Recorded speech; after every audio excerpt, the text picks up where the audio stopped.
Ja jestem panna Lichotka, a to jest moje gniazdo. Spokojne tempo, ciepłe kolory, dużo włóczek, trochę owiec. Tu znajdziesz projekty, udane i mniej udane, może inspiracje i trochę historii z życia. Zaparz herbatę, weź druty do ręki i rozgość się. Zaczynamy. Witam Was na moim niszowym, kameralnym kanale. Wróciłam z wakacji. No i proszę bardzo, to jest mój top.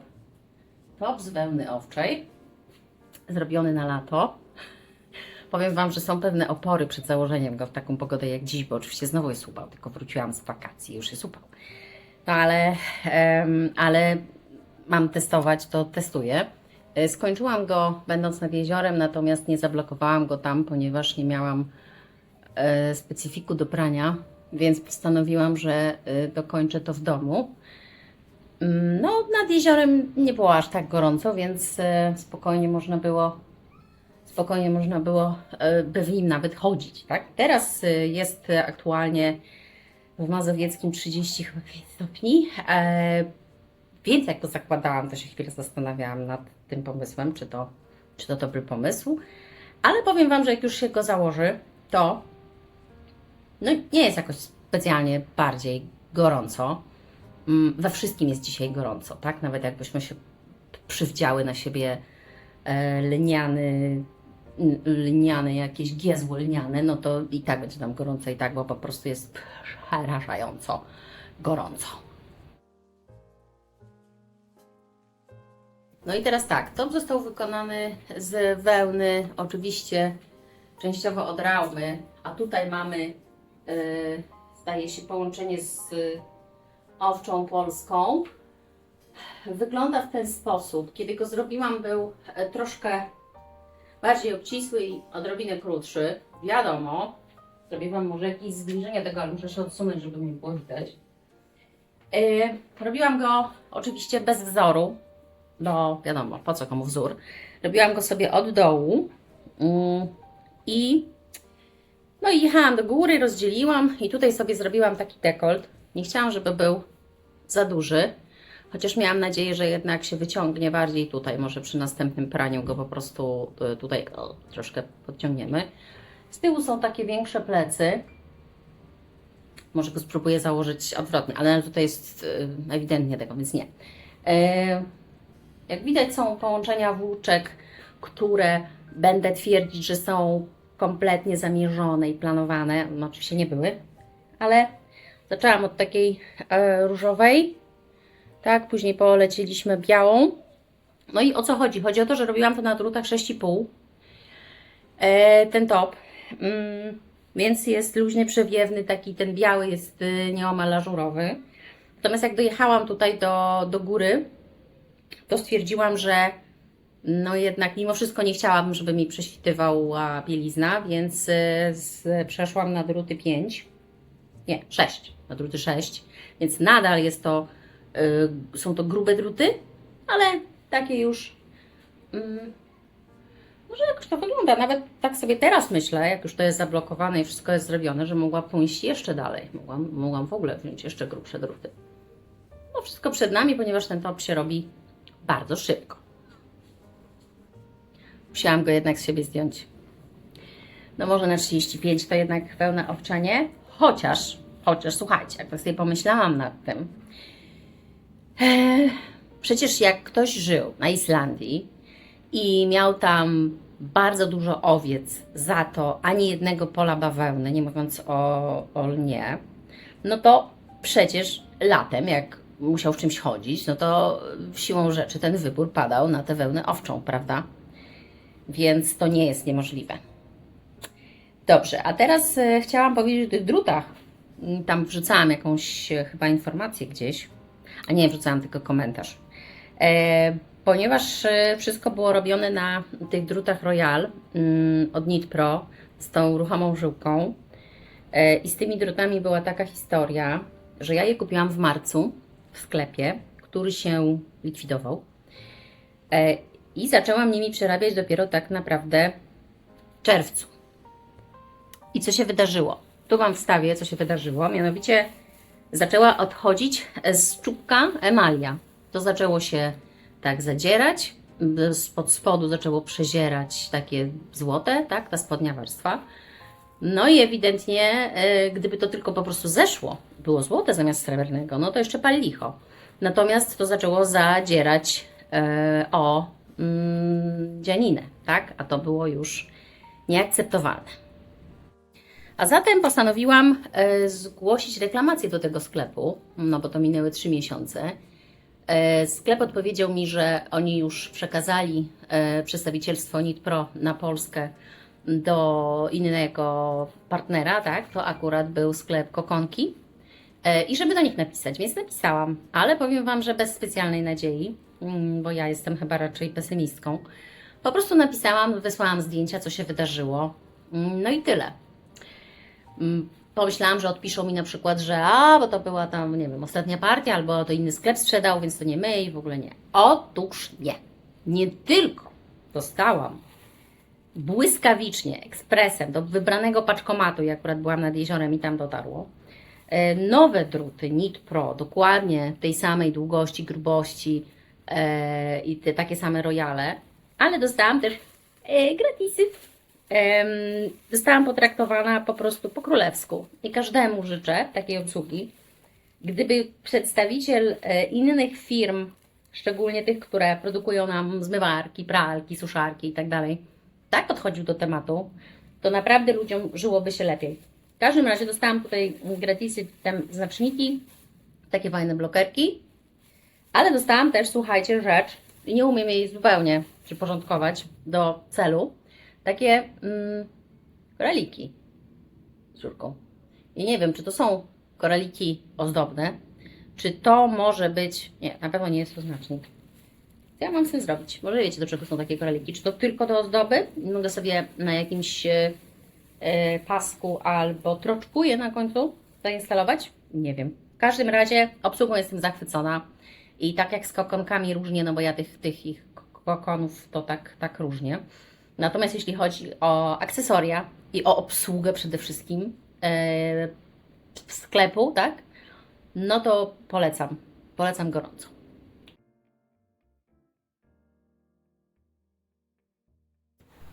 Musiałam obetrzeć pot z czoła, a zaraz czeka mnie przywdzianie wełnianego swetra, więc trzymajmy kciuki. I magia, jestem. Słuchajcie, 35 stopni, więc liczę na termoregulacyjne właściwości wełny, że mnie po prostu może uchroni przed tym upałem, który jest na zewnątrz. To jest ten sweter, o którym mówiłam wcześniej, że go skończę i że go wezmę na moje wakacje w lipcu nad jeziorem. Oczywiście się przydał, wiadomo. Wszystko się przydało, i kalosze, i swetry, i kurtki przeciwdeszczowe, i ten sweter też. I powiem Wam, że oczywiście jest genialny. Troszkę te rękawy jakby są, ta pacha jest może troszkę za długa, więc gdybym miała go zakładać pod kurtkę przeciwdeszczową albo jakąś inną, no to chyba wybrałabym ten pierwszy Golf, ten jasny. Natomiast sweter jest absolutnie genialny. Jest, słuchajcie, oddychający, jest ciepły, jest miękki i jest po prostu wierzchnią warstwą. I naprawdę, jak zaczynał padać deszcz, to bardzo długo w ogóle nic mi nie robił, tak? Na głowę padał, wiadomo, natomiast na tą wełnę po prostu genialnie. To jest po prostu coś genialnego. Po prostu czułam się jak ten rybak norweski, który zamiast kurtki przeciwdeszczowej dostawał od swojej Helgi sweter żakardowy z wełny owczej i mógł sobie na tym kutrze, czy tam na tej łódce spokojnie pływać. Ten dekolt, nie byłam pewna, czy go tak zostawię, czy nie. To jest taki dekolt, powiedzmy, nie wiem, pół golf, pół łódka. Natomiast podoba mi się on. On powoduje, że całość tutaj, ponieważ tutaj jest płasko, on był robiony, przypominam, że tutaj były dodawane oczka na ramieniu. On powoduje, że jakoś tak to wszystko ładnie się tutaj rozkłada. Sweter po blokowaniu i szczególnie po tych deszczach w pierwszych próbach się troszkę wydłużył. Ja się tu odsunę. Mam nadzieję, że będzie mnie słychać. Jest odpowiedniej długości. Odpowiedniej długości. Dokładnie taki, jak miał być. Bo na początku trochę się obawiałam, czy nie jest za krótki, bo jak podnosiłam ręce do góry, to on troszkę tak mi tu podjeżdżał, ale teraz jest wszystko tak, jak powinno być. A najlepsze jest to, że jak wróciłam z wakacji teraz, to ja te oba moje swetry wywaliłam na balkon i one sobie się tam przewietrzyły i się uprały, tak? Nic nie trzeba z tym robić. Nie trzeba tego znowu prać. On, no chyba, że byłby brudny, tak? Jakbyśmy tutaj miały jagody, to byśmy musiały te jagody jakoś sobie osobno zaprać, zetrzeć, spróbować może taką gąbeczką, tylko trzeba by uważać, żeby nam się to nie sfilcowało. W każdym razie nie ma potrzeby tego swetra prać tak często. On pięknie pachnie, teraz pachnie owcą oczywiście i tym balkonem, powietrzem, wszystkim. Genialne! Jednak musiałam go zdjąć, żeby Wam dalej o nim opowiedzieć. Czego się nauczyłam z tego swetra? Po pierwsze, jak robiłam to ramię, tak, i na ramieniu dodawałam, to myślę, że to cały czas mi się wydawało, że jest za krótko, czyli że nie wylądujemy tu pod pachą i to był błąd, tak? Naprawdę nie musiało, mogłoby być to spokojnie troszkę krótsze. Druga sprawa jest taka, również tu pod pachą wydawało mi się cały czas, że będzie zbyt obcisło, więc też muszę sobie tutaj zrobić jakąś taką miarę, że ten odcinek mógłby być odrobinkę krótszy, ale odrobinkę, a nie, że cały. Jeśli chodzi o mankiety o dół i górę, to robiłam ten cudowny ściągacz z oczkami, tak jak zaleca szufladka. Nie wiem, czy one się nazywają przykręcone, czy nie. Czyli, że jak robimy prawe, to wchodzimy za tylną nóżkę, ja wszystkie prawe robię za tylną nóżkę i robimy taką nawijkę, a jak robimy lewe oczko, to nie zahaczamy za tą bliżej nas nóżkę, tylko za tą dalszą i przez to robimy lewe oczko. I wtedy, powiem Wam, ten ściągacz wygląda perfekcyjnie. No tutaj i tak by nie wyglądał źle, ponieważ to jest podwójna nitka i żakard. O, to jest łączenie, więc to jest tył. Wiadomo. Bo to jest żakard, więc to i tak inaczej wygląda, tak? Jest takie bardziej zbite, natomiast on wygląda bardzo pięknie. Bardzo mi się podoba i nawet dostałam parę komplementów nad jeziorem od przygodnie spotkanych kobiet.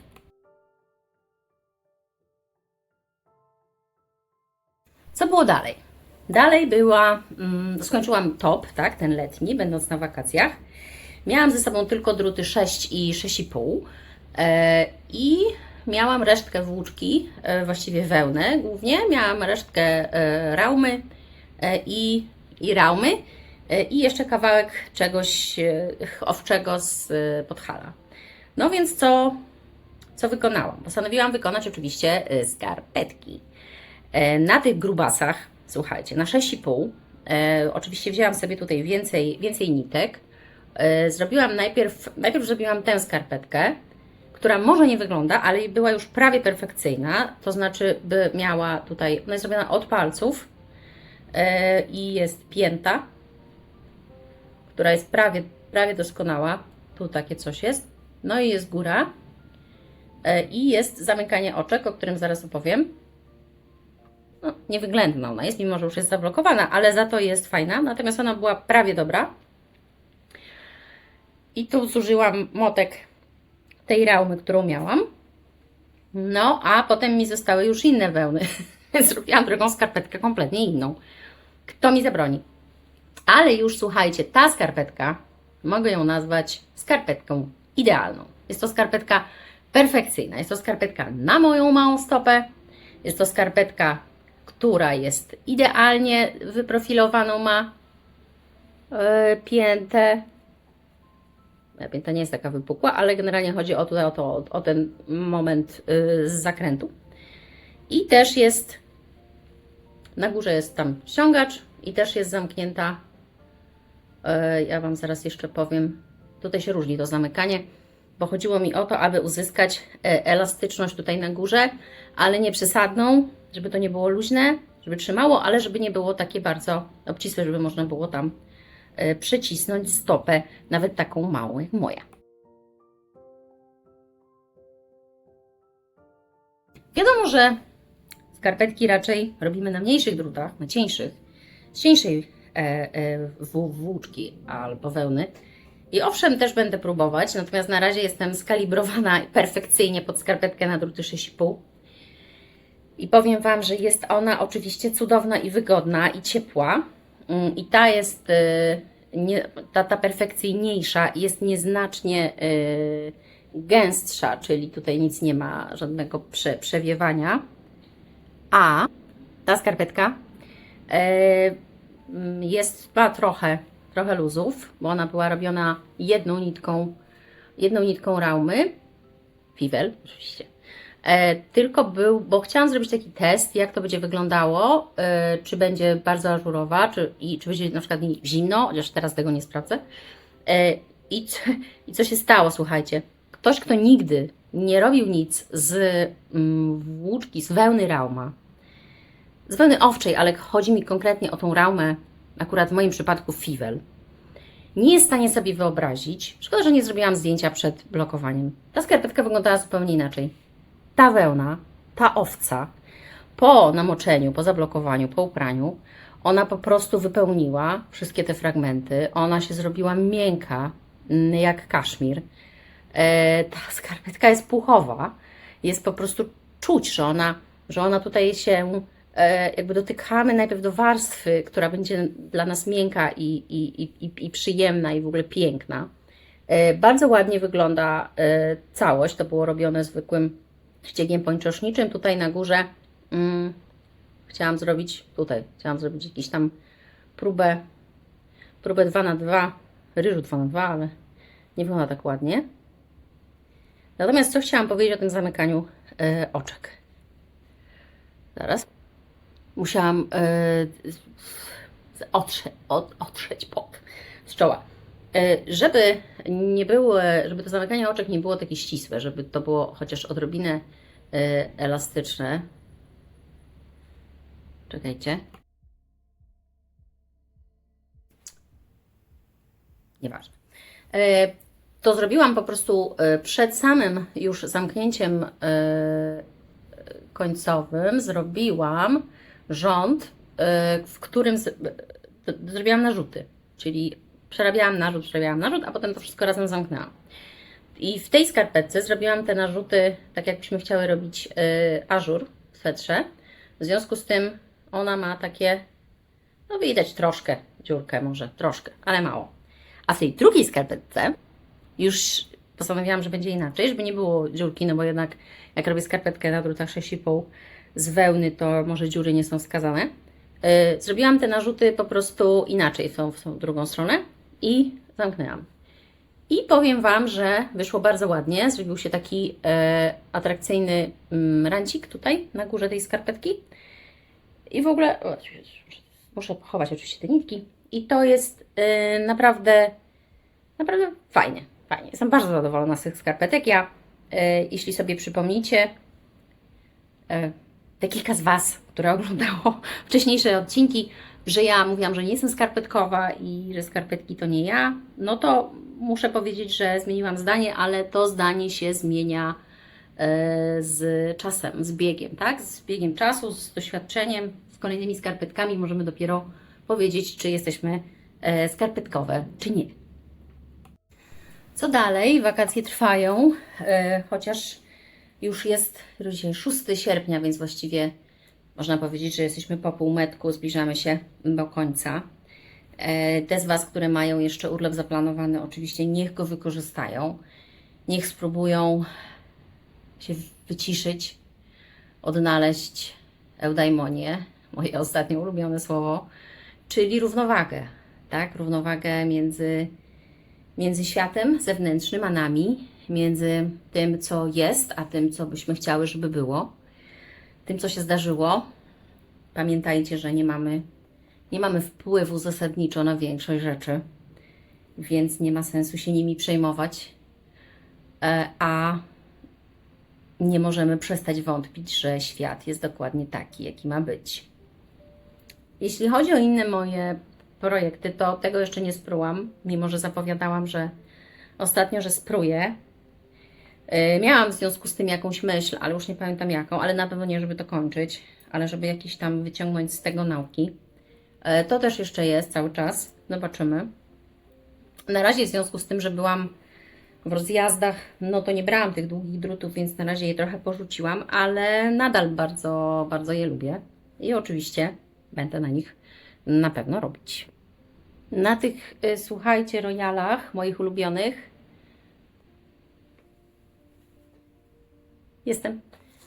Robię teraz czapkę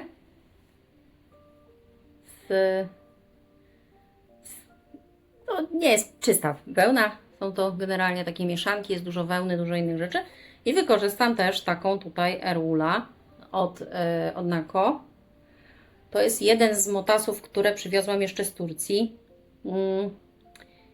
No myślę, że to będzie właśnie dobre wykorzystanie, bo czapki, które robię dla znajomych z wełny albo z innych naturalnych składników, naturalnych, no naturalne, tak? Za gorąco. To one po prostu, no, zmieniają się po użytkowaniu, szczególnie po praniu. Jeśli ktoś dzierga i wie jak się zachowują poszczególne materiały, jak należy je prać przede wszystkim, tak? Jak należy konserwować taką odzież, no to raczej nie wrzuca swetrów do pralki ani czapek, bo one mogą później zmienić swój kształt istotnie. I z czapki robi nam się worek na przykład. Ale oczywiście nikogo nie zmuszam, żeby wszystko brał ręcznie ze swoich udzielków. Ja też uprałam ostatnio teraz w ferworze prania po wyjeździe wszystkiego moje skarpetki z wełny i nic się z nimi nie stało. Ale nie zapominajmy, że to była wełna też były w dwie nitki to było robione, tak? Gdyby to była sama wełna, to podejrzewam, żeby to gorzej zniosła. To jest z dziurą, nie. Bo to było to z dropsa, takie zielone. Kolor przepiękny, no ale skład niestety i to, co się z tym dzieje, to nie nadaje się na mój wymarzony zielony sweter z zamkiem. Natomiast tutaj nic się nie stało, nie sfilcowało się, nie mam kapciuszka dla niemowlaka, więc przeżyły. Tutaj chciałam Wam jeszcze powiedzieć, nie wiem, nie pamiętam, czy o tym mówiłam, ponieważ robiłam zwykłą piętę, nie żadną wzmocnioną, no to się zrobiła dziura. Więc postanowiłam ją zaszyć, a przy okazji wzmocnić resztę, stosując no, taki jakby ten haft, tak? Czyli że na wykonanym udziergu doplatamy, dohaftujemy, dohaftowywujemy nitkę, która ma jakby imitować prawe oczka i to powinno nam to wzmocnić. I teraz słuchajcie, nie pamiętam, no ponieważ, tu była dziura i tu wzmocniłam i jest ok. No ale stwierdziłam, że skoro tutaj dorobiłam taki element, no to na drugiej też dorobię. I mimo to się zrobiła dziura, więc nie wiem, może muszę pomyśleć o właśnie jakiejś wzmocnionej pięcie w skarpetkach. To chyba na dzisiaj tyle, bo zaraz się rozpuszczę. Muszę włączyć z powrotem wiatraki, a jakbym włączyła, to byście słyszały głównie wiatrak, a nie mnie. Pamiętajcie, żeby z wakacji przywieźć sobie wspomnienie, które będzie nas ratowało za 2 miesiące albo 3, kiedy będzie u nas padało i będzie zimno i mokro i będziemy tęsknić może nie za aż takim upałem, ale za wakacjami, żeby sobie zapisać w pamięci widok, który zobaczymy na wakacjach. Ja mam taki widok z pomostu na przeciwległy brzeg jeziora, który starałam się zachować. No, robiłam zdjęcia oczywiście, ale zdjęcia to nie to, bo do tych zdjęć raczej nie wrócimy. Chodzi o to, żebyśmy spróbowały to sobie zapisać i mieścić to, jak zamkniemy oczy, żeby to widzieć, i to pomoże nam troszkę, jak do tego wrócimy, kiedy coś nas zirytuje, wyprowadzi z równowagi, to będziemy miały taki swój podręczny azyl. Wrócimy do tego zdjęcia i do tego wspomnienia. Więc zachęcam do zapisywania takich wspomnień na wakacjach. I nie tylko. Jeśli w czasie weekendu też gdzieś wyjedziecie i zapatrzycie się na jakieś niezwykłe zjawisko przyrody, natury, to również zachęcam do zapisywania. Cieszę się, że byłyście dzisiaj ze mną. Mam nadzieję, że może ktoś nowy do mnie trafił i zostanie. Wszystko będzie dobrze. Miłego dnia i do zobaczenia.